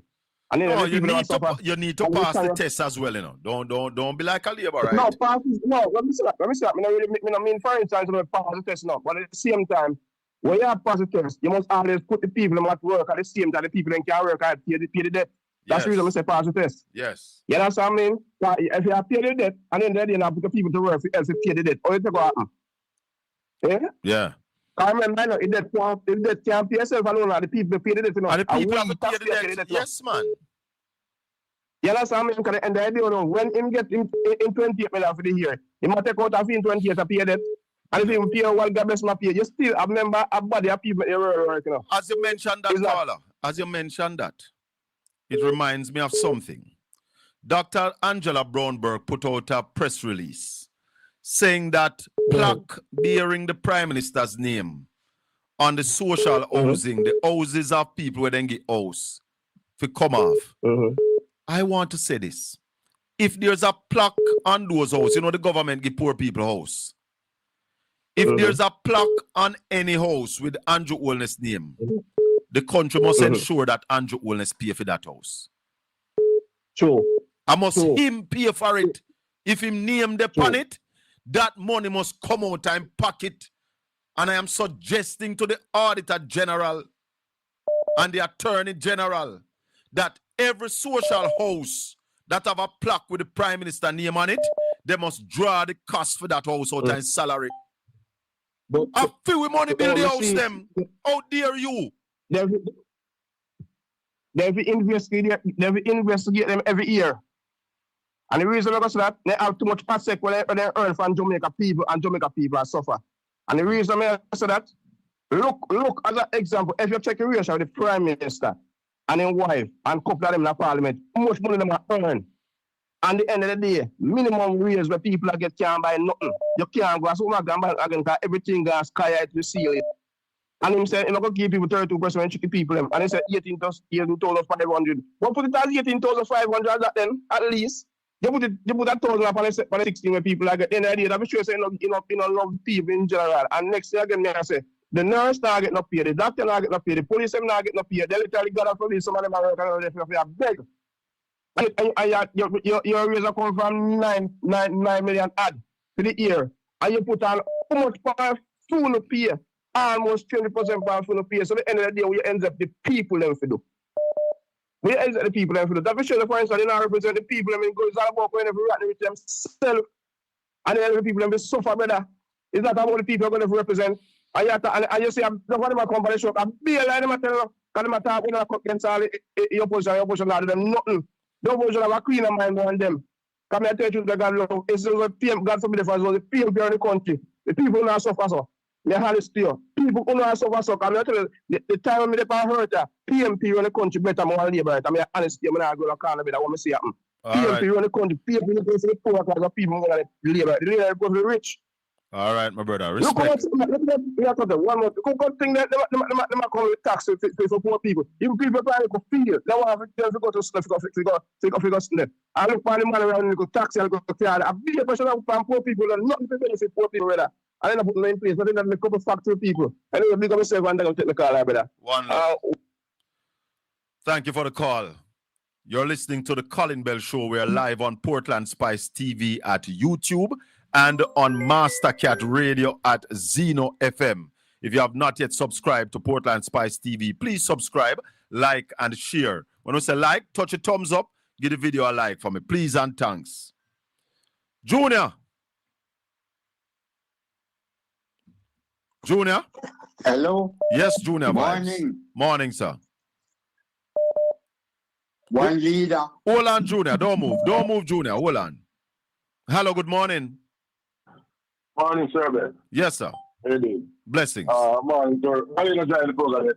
Who? Raleigh. No, I'm not joining it. We'll wait for him for join in a minute now. Okay. Emmanuel, Arlington, and listening. Call him. Is it a man there, JLP people again? Yeah, man. Him tell him, say my GLP caller. And we don't mind him call because, hold on, let me tell you why I love when they call. You see the same argument that you hear they come here with? They are on their platform. They have for them platform, them when they on all day, because they get paid. So then they on it all day and chat these rubbish. So when they come here with it, we get a chance to lick it away and tell the people the truth. Yeah? All right. What I do want you to ask him, say, when I talk about, because up to now, none of those persons said nothing wrong. They were having a discussion, and the person said Major Anderson was a clean person, and there's no corruption they can put at him. So what's wrong with that? You know, what's wrong with that? Can you listen to me now? So she said, we can't say him corrupt, we can't talk to him corrupt, because he's not corrupt. The man clean. Right. Clean. So you know what that true say? The people that were PNP have put the corruption blame upon. They are corrupt because a man who don't have no corruption, them admit, say, listen, that man, you can't use no corruption against him because the man clean. Corrupt. Right, listen, the kind of people they will want for head institution. That's when people look upon them and want to come against them, then can't find no corruption. But the PMP now make up and try to spread up. Big up yourself, Ambassador Anderson. Because they look for corruption upon you, they not find none, then give you a clean bill of health. What the hell wrong with that? Right. And a person said to her, say, my reason why they want to use the NAR because they want to use statics for the parish codes because they want to save rent in the parish codes. If that's not wrong, and they shoot him at that's what I say. But you see, the man never say, if they did put it through, we are going to stop, you know. The man said, that are where them think, that are where them stink out. And say, listen, we are growing the parish council because, and maybe you send these things to the parish council, maybe the PNP them try delay the thing. So then grow, so them said, Ray. So, me not understand how that become a problem. Who want if you tell to resign is when what's your name Central Kingston talk about Feda. Him if you tell to resign. Tala. Yes. Him if you resign. Donovan Williams. Yes. Why you not talk about the things that Rose talk about Donovan Williams? All them things that Donovan Williams do talk about. I said, we say, our Rose talk a theme because I come talk about it, Yes. Why not talk to him to resign? Why not to the Prime Minister who is on 25 what? Almost 6 years now to resign. Why not tell Wheatley, Xavier Main, Juliet Cockburn to resign? Come tell her, say where the integrity come on here. And then James come tell her about when we talk about can't affect Jamaica, them think at least to Jamaica, but governance is somebody can put the country forward. Rally? Yeah, man, come here to say. Rally? You must not make no sense. Rally, call me back. And if it, as you said to him, Colin, if it wasn't for law where Peter Phillips, Portia Simpson, Mark Gold put in place, and those legislation, they would have mashed up the economy a long time. Yeah, when man. Get the economy, I know because Andrew want to keep it certain way. And the laws they were put in place. Yeah, Nigel Clark talking, because of the laws that put into place. We have to follow these things. Exactly. Nigel come on, take him to the laws that put into place by the Tinubu administration. We have to follow them go straight to the T. That is what was called the fiscal discipline. The other day they go to Parliament, and because of Melissa, there was they come and they vote to ease off the fiscal constraints that the government can spend a little more money. So a whole them get whole. And a them did want keep it there, so brother. Brother, me and Colin, me and know if them when I get the economy like free for all, probably without worse than Haiti right now. You better know because we're getting there, you know. We're not that far from Haiti. So God, we're not that far. I asked him earlier if we're in a recession in Kiev, and not even that in the knows we're in a recession. Are we not? I don't know him, no, man. I don't know him, no. He don't want to admit it. I don't know him, no. The whole of them know, they don't want to admit it. All right, brother, we're going to run because I have Junior upon wall, yeah? All right, cool. Yeah, man. Junior vibes. Yeah, morning. Morning, sir. One leader, one MG. One market Jeep on the app. One market Jeep on the app. Aye. One leader. Yes, sir. Yes, sir. One market Jeep on the app. One. All right. One MG on the app. You remember MG? Mm-hmm. The young boy, I don't know about MG. One MG with seat and second. Yes. I'm boiling like water in kettle.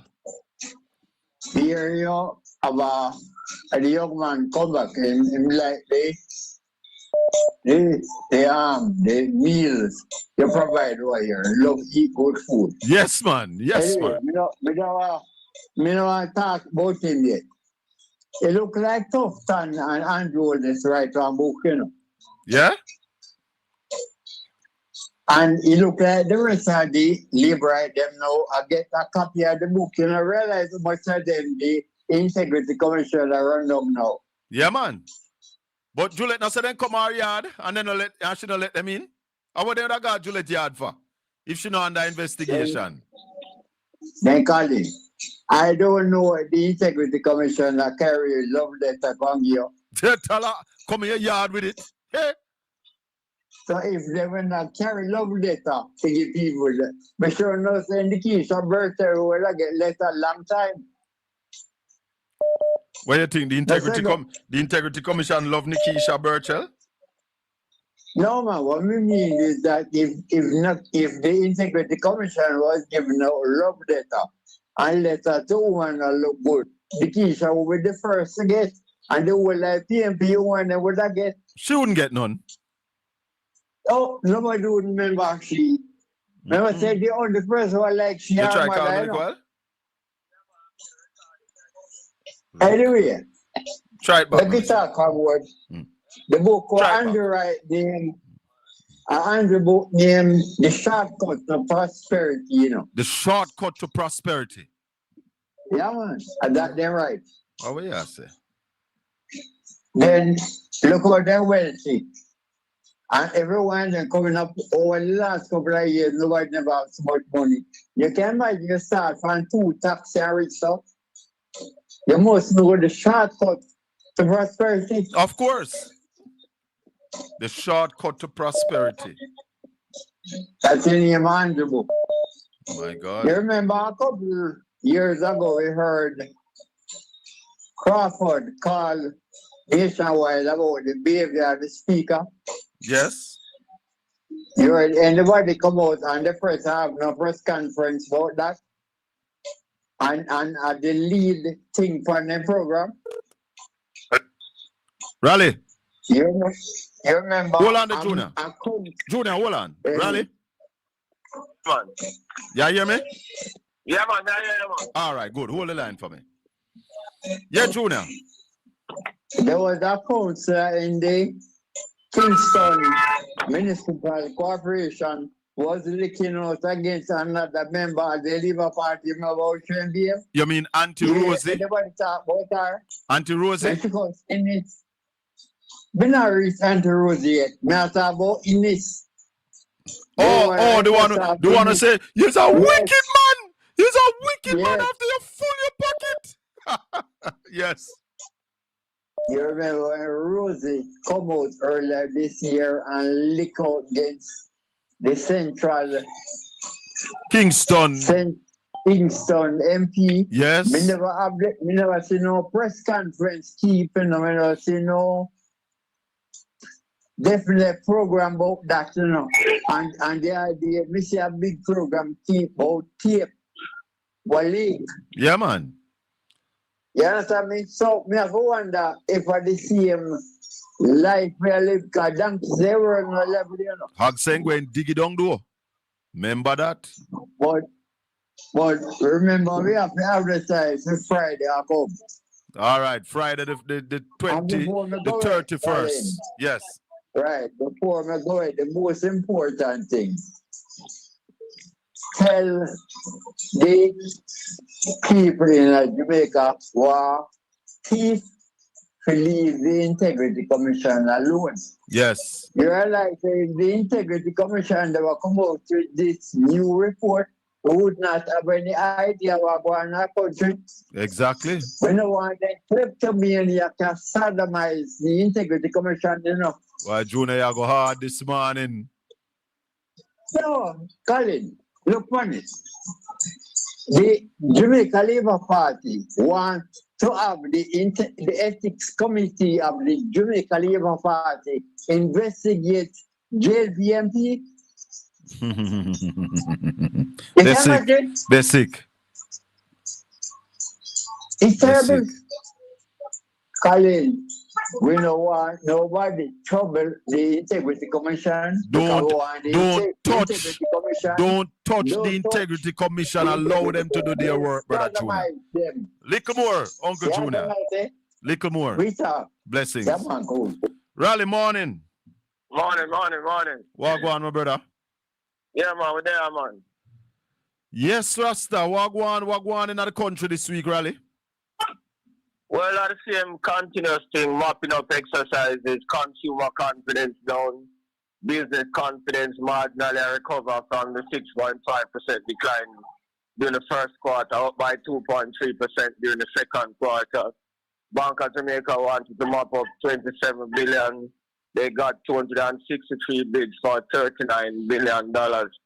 Yeah, so those are the major developments this week. The same old story.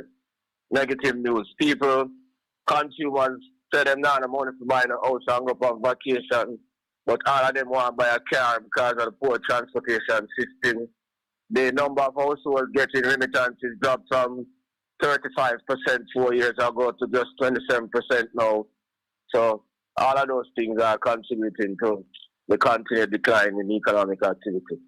The remittance issue, Rally, that's no fault of Jamaica, but no, that's come from the American economy, because Jamaica is a small economy in a bigger international economy. So if you have leaders who don't understand the international economy, then you can't run the country in Jamaica.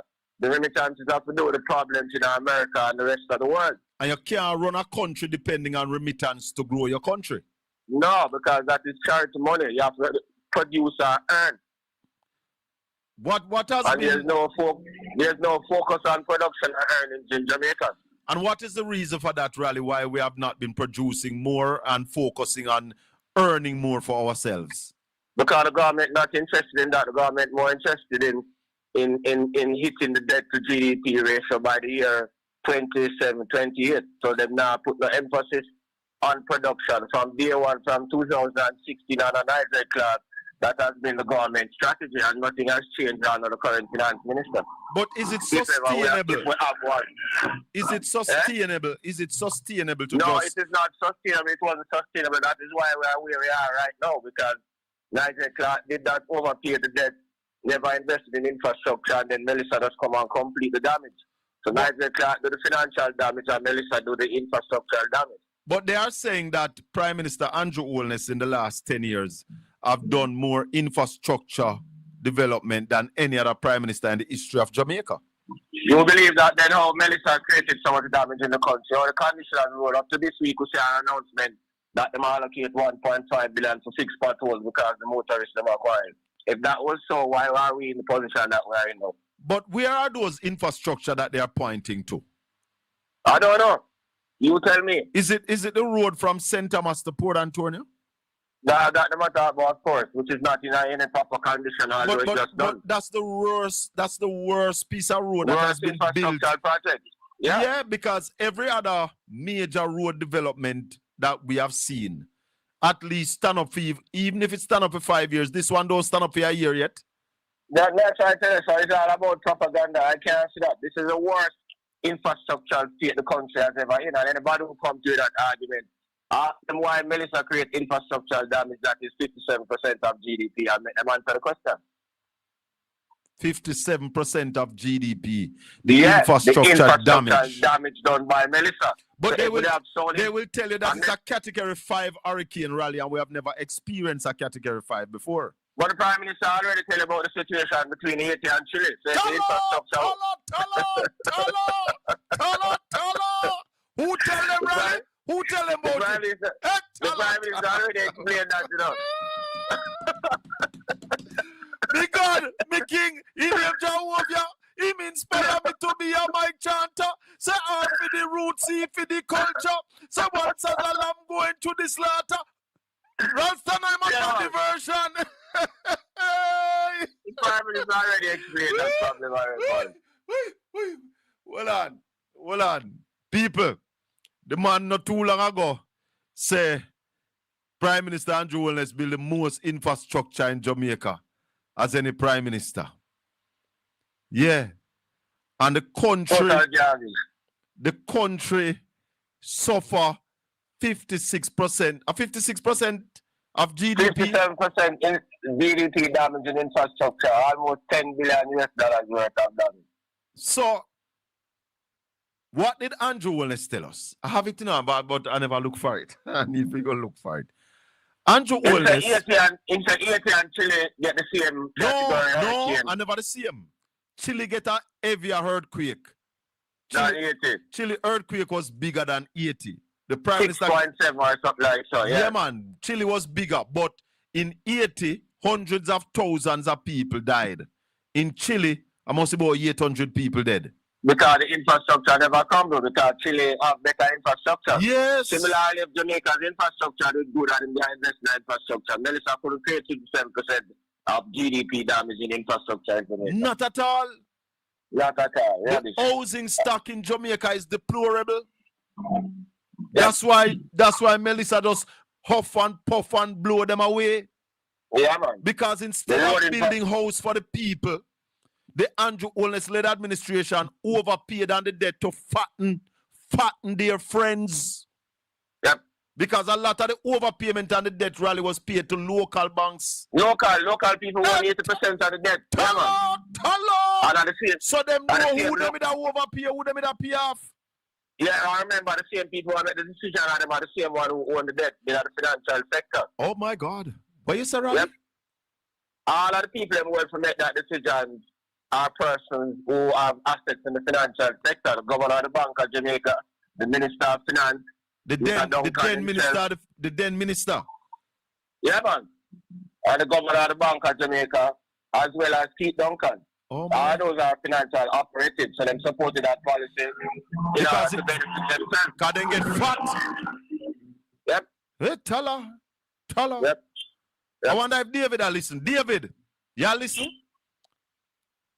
Well, them are not propagandist, man. Them have a clue about another country. We have a caller. Caller, good morning. Yeah, man. We lost the caller? I think I had a caller holding, you know.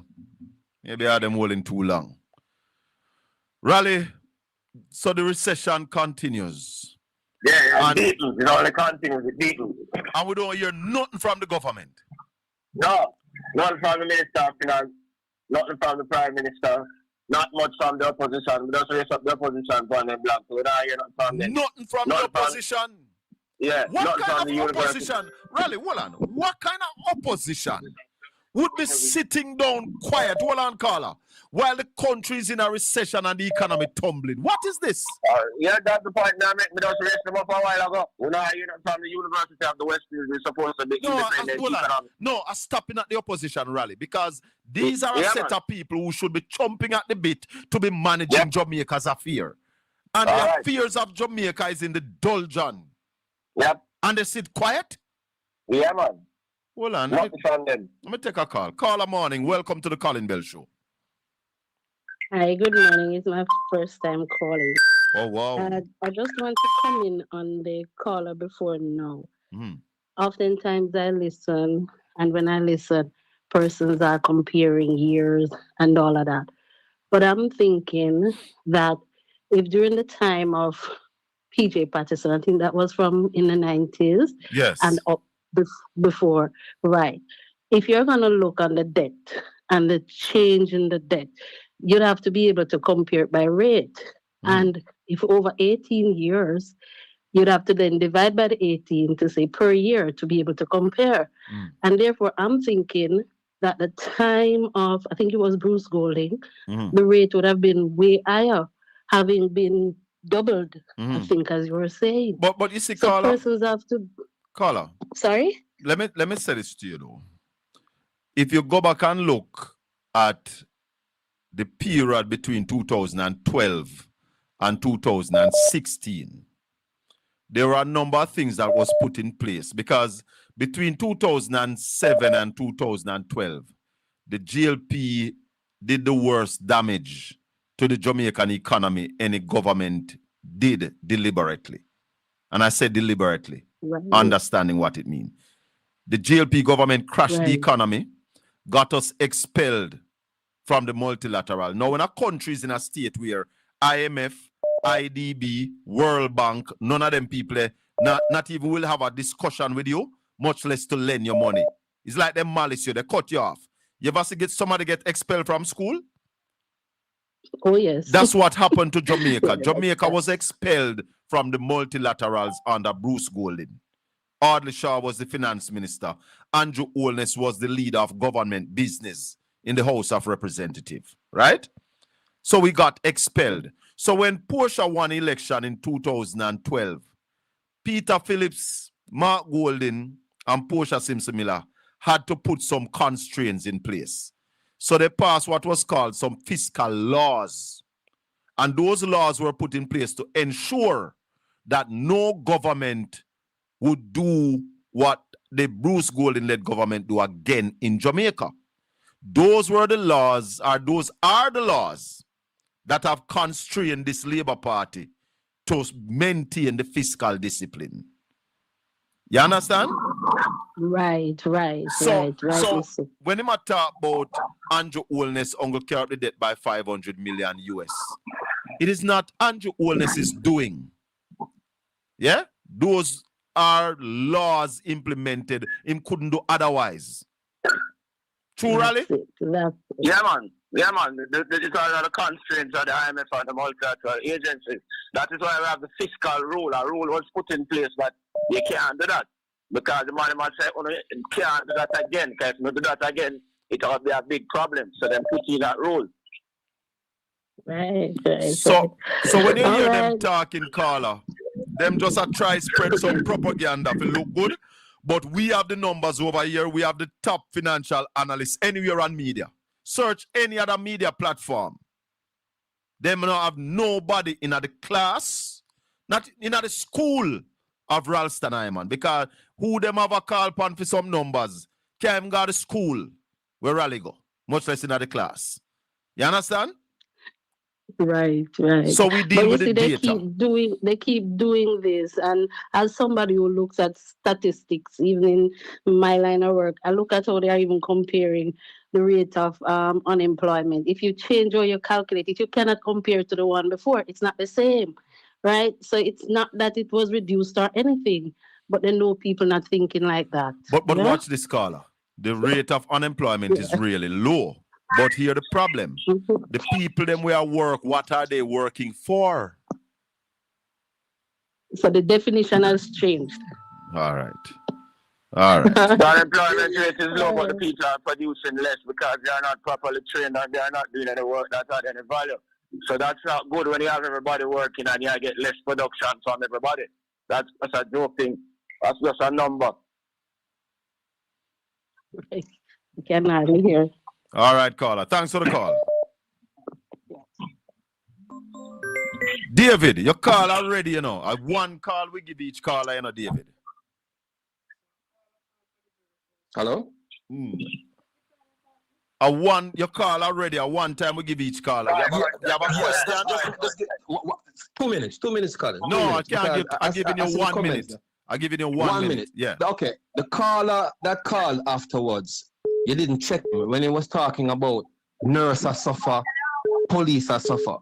What you should have said to him, Colin, that in 2022 to 2023, public sector workers, the restructuring package gave them the highest increase ever in the history of Jamaica since independence. And that mean them not suffer.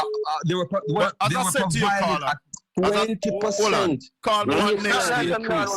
Never before in the history of this country has public sector workers been paid all they are paying now. Hold on.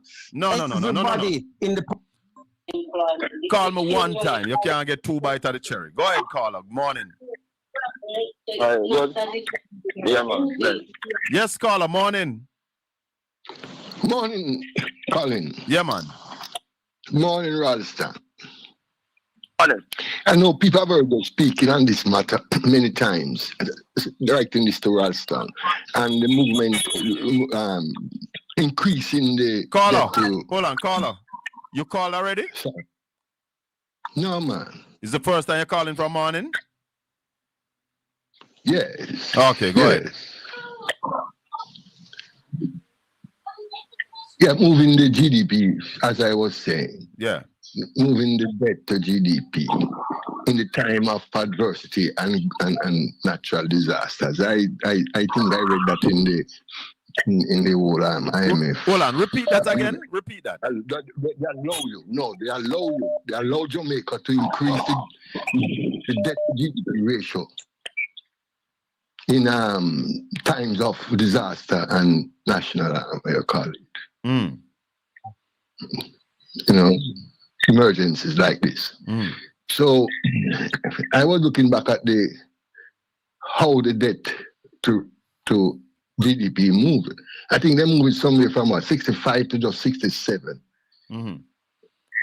I don't know if that was due to the loans that came in after the hurricane that mushed it a little bit. Well, what happened is that they relaxed the fiscal discipline that was there. They had to go to Parliament and move a motion to suspend the fiscal. What is called, Raleigh? The fiscal. What they suspend? The fiscal rule. But they have not. Remember, hold on. But before you go any further, although them relax it, they have not used the space that it has given them to spend more money. Yeah, them not at all. Yeah. That is the stupid thing about it. Yeah. Yes. That is what I was getting at. You know, what would be the difference? What would be the effect? Not the difference. The effect of moving to say 75% of GDP in a time like this. Really? What would the difference be if you allow the debt to GDP to go to about 75%? You don't get faster production, more growth, and wouldn't be in a position that we and so much people would not suffer. And you don't get faster economic growth, and the debt would drop as a percentage of GDP. So it's like you have some food, and you have the food, but you know, eat the food, and you carry a heavy burden. If you go eat the food now, you will be able to carry a bigger burden. So if you draw down some of the money, we have a bit of street language, if you draw down some of the money where you mobilize and start eating, not to start spending into the economy, you'll get a stronger economy, and the debt as a percentage of GDP will drop. And so much people would not suffer, so much man and woman would not war, would have so much crime all over the place. Yeah, either in a better position. Simple. And if you did that in conjunction with cutting the corruption and the thieving, it would be even better off. You get the point? I concur. Yes, sir. That perspective. All right. But Raleigh, please make note. Hold on, caller. Raleigh, please make note that if you're going to spend the money, it have to be spent wisely. Yeah, that means they must spend it for infrastructure and things that generate income. We can't spend it for consumption alone, because if you have to spend it for consumption, you have to get the consumption in terms of foreign products, and that will help and trade the economy. So you have to spend it on local items, building out infrastructure, building houses, building out roads, building out energy plants, building out agriculture, that kind of thing we're talking about. Yes, I concur. All right. Production. God, that is what the country needs right now. Production. which lead me to say that this perspective must have been seen or understood by many of these learned men and women. So I've been looking at Nara, the Prime Minister's attitude after the hurricane. In fact, I've been assessing this process from the election where he said choose Jamaica. Then I see the Nara. And I see now that the intent is not to respond to the people's need, those who suffered the hurricane, but really to build a bubble to Mr. Holness, to crown him king of Jamaica. It's a fascist and totalitarian intent that Nara is set up for. And I heard what the leaders of the Nara projects have said in their public statement. You can see that there's no vision of helping people recover and to get things moving again. It's all about Mr. Owens' Caller, Nara can't do nothing this year. Nara can't do nothing till next year, yeah? So no man, Nara start doing things, man. You know, Nara paying big salaries already and helping to put in on big exposition and all that. It's money spending, man. They pay a big salary, but they're not going to be able to do nothing to the people. And put it on expositions and all of that, you know. Anyway, man, I'm sure people are traveling, and so what I'm saying is that based upon what your previous video showed, was that starting with a nascent type of company, organization, is a foolish idea when you have an infrastructure that you could have used to respond to the people's need. So the intent is to create a fascist regime and a cult around Mr. Holness. It's a cult building exercise. All right, my brother. These money from Nara will be used to promote nepotism, cronyism, and continue to drive that base that depends on the government for food. All right, my brother. Respect and thanks. Yeah, man. Nara is the legislation of corruption. That's what they have done with Nara. Put corruption in law. Raleigh. Yeah, man. If they spend some of the money wisely, it's a possibility that we can see growth. Over $500 billion available to the government of Jamaica. What should they start doing right now, Raleigh? Right well, now. them should draw down some of the money right now and start build out back the country's infrastructure, because building the infrastructure will facilitate greater levels of production. Get what I said here? So you have to put in the base for production. So you have to start on the roads and the houses and the bridges and them things and start build back them things, build back the country, and then you see the production follow. Agriculture, energy, them kind of stuff there. Houses, agriculture, energy, roads and all of them things there. Yeah? And build back the anti-corruption infrastructure, because when you weaken the Integrity Commission, you weaken the anti-corruption infrastructure of the country. Yes. We spoke to Mirinda Wellington this morning, and she told us that the farmers down in St. Elizabeth are struggling. In fact, she said to us that St. Elizabeth is no longer the breadbasket of Jamaica. Yeah, man. What is that saying for the economy, Raleigh? That is a very bad thing for the economy. Because it means that domestic food prices are the greatest driver of inflation, and it means that you have to import food. So you lose both ways. You lose in terms of the domestic food prices, and you lose in terms of the infrastructure. Raleigh, as we're wrapping up early, we're wrapping up on time today. If you have not yet subscribed to the channel, please subscribe, like, and share. Give the channel a thumbs up. Let me take one final call. Caller, morning. Yes, man. Yeah, man. I mean, I've hang up already. No way, man. The panel listen on the phone. Yeah, man, but talk no. If the Prime Minister said, him in a will, in get the country in a wilderness and he couldn't do no structure, nothing like that. How this man have to praise the government to make it, to do the most hospital and the most police station? When in do it? Well, they spend the most money. They spend the most money upon them thing there. That me can tell you. No other government. But what in there? Hey, tell her, don't a St. James, Cornwall Regional. Listen, when all right, The money we get. Go ahead, Raleigh. Yeah. Them spend the most money, but we get the less value for the money because the money just disappear. That is it. And just like how the $1.44 billion is disappearing because of inflation, just like how the $500 billion is shrinking because of inflation, and they sit down for the money and now spend it. Go ahead, caller. All right. Tufton say him when him take over, we are use garbage bag in an operation, and he swap the garbage bag for a shopping bag. But in the shopping bag, him not tell you where buy with the shopping bag and go a market. But him no put one item, him not tell you say make it 10 elevator, me buy 2 CT scan. He don't go right to how much billion him spend. Yeah, spend money and have nothing to show for. Let me go shopping and me come back. Me what tell you what me buy. Ask the doctors and the nurses them what go on and them will tell you.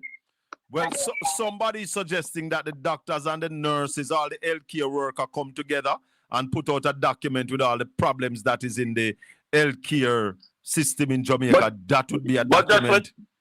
But just when the doctors then put it out and say, I tell life on them. Just last week, them put out something. Yeah, man. Yeah, man. Their conditions are atrocious. Rubbish matter. Him try to get fired long time. Hold on the caller, hold on, Raleigh. Let me just say thanks to the people who are listening on Mastercat Radio at Zeno FM. It's been a pleasure having you. Please join us next week, Saturday morning at Mastercat Radio at Zeno FM. This has been the Colin Bell Show for yet another Saturday morning. Peace be with you on Mastercat Radio at Zeno FM. Yeah, caller, go ahead. Caller? All right, Raleigh, wrap up. Anything you want to say before we leave? Yeah, all I say, the economy in a very parlor state, and we need to hear more from the opposition. We need to hear more from the university. We need to hear more from the private sector. Jamaica is going down the drain and going down the drain fast. Yeah, stop listening to propaganda, follow the numbers, and make a contribution in order to correct the situation. It is in your best interest for your future, as well as your children and your grandchildren. Thank you very much. Blessings. Blessings. All right. One love. Ralston Iman, top financial analyst anywhere on media. This has been the Colin Bell Show for yet another Saturday morning. We invite you to subscribe to the channel. Give the video a like before you leave. May the good Lord continue to bless and keep you. Make his face shine upon you and be gracious unto you. The Lord lift up his light and give you his peace. Until we meet again tomorrow morning for Talk Jamaica, when we will take a lot more of your calls. And, you know, any GLP want to debate, call me early. If you call late, we're not going to spend a whole lot of time with you. So if you want to debate me, call me early. I love a debate. I love to challenge, because the truth and labor rights now have no lot in our part. Until we meet again tomorrow morning for Talk Jamaica, peace be with you, my people. Tell them to try pre-we, big up Portland Spice TV. Tell them to try pre-we, big up Portland Spice TV. Remember to subscribe. See, Portland Spice TV, Louis Culture say it once and we say it again. Portland Spice TV. We are going to hold them and pop it off. Bogus match where we rip off. Subscribe, share. Portland Spice TV is here. Woo!